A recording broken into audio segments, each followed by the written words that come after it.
You open the hall closet because you need a clean towel. It's trapped under a blanket and an old canvas bag.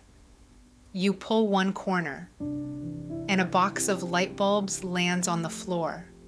Nothing breaks.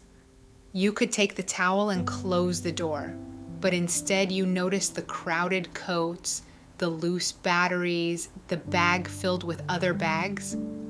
So you set the box down, take out the blanket, then the towels. You tell yourself you're only fixing the top shelf. 20 minutes later, half the closet is on the hallway floor. At first, it feels good. You make piles, keep, move, donate, not sure. You fold the towels, line up the cleaning supplies, and put the batteries in one container. For a little while, everything feels clear. Then you notice the bottom of the closet. You're already here. You might as well finish. By late morning, the closet is empty. And the hallway isn't. Everything that was hidden behind the door is spread across the floor. You sit down and search for storage ideas. One video becomes another. Someone recommends containers. Someone else says containers create clutter. Most of these things already had homes. Still, you keep watching. There's probably a better system. Around noon, someone asks how your Saturday is going. You look at the coats on the couch, the vacuum in the room, and the bags blocking the hallway. You type, productive. And it isn't exactly untrue. You've been working for hours, but the clear feeling you had when you started is gone.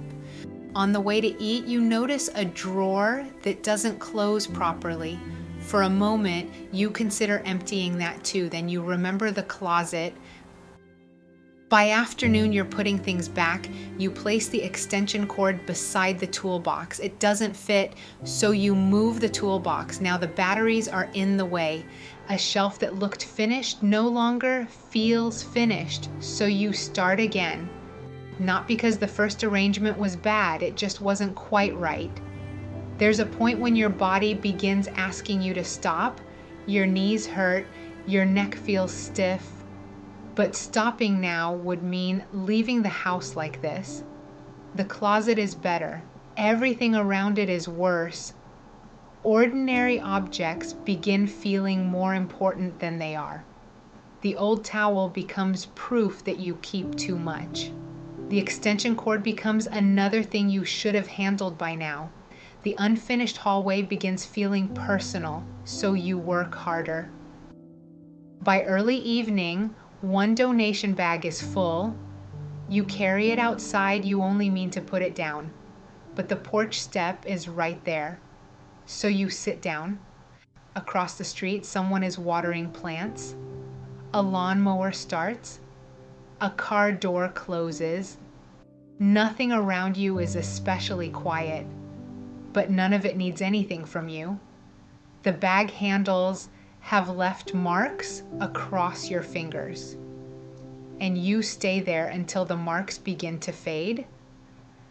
You don't have a realization on the porch. You simply don't go back inside for a few minutes. The closet is still open. The hallway is still crowded.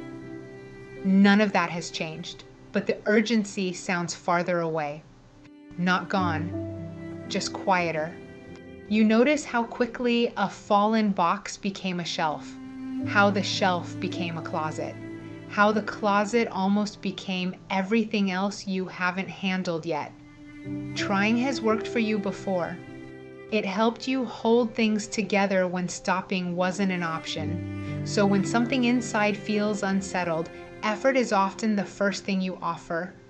You clean, plan, research, rearrange, and sometimes that helps.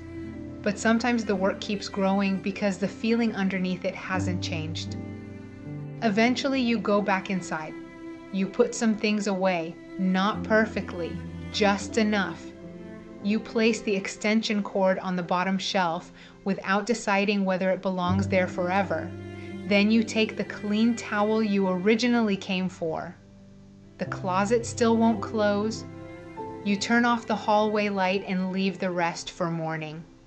The project isn't finished, but the evening is allowed to continue without the closet becoming evidence against you.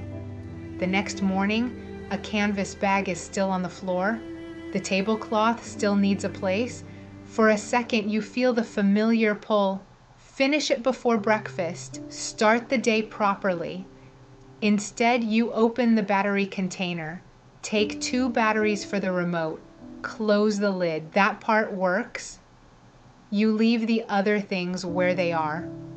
Not to prove you've changed. You're simply not ready to decide yet. And somehow, the house remains a house and the morning still begins. Maybe unfinished doesn't always mean something has gone wrong. Maybe not every unsettled feeling needs a better system. Maybe the part of you that keeps trying so hard isn't failing. Maybe it's simply tired of being treated like unfinished work. The closet can stay partly open. The box can wait.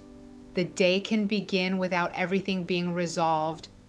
And you can still be here already inside your life. If today's conversation helped you recognize something you've quietly been living, you'll find a free introductory ebook below, along with additional resources for continued exploring. And if you'd like to continue these conversations as new episodes are released, I'd be honored to have you join this community by subscribing. Until next time, be gentle with yourself. I'll see you soon.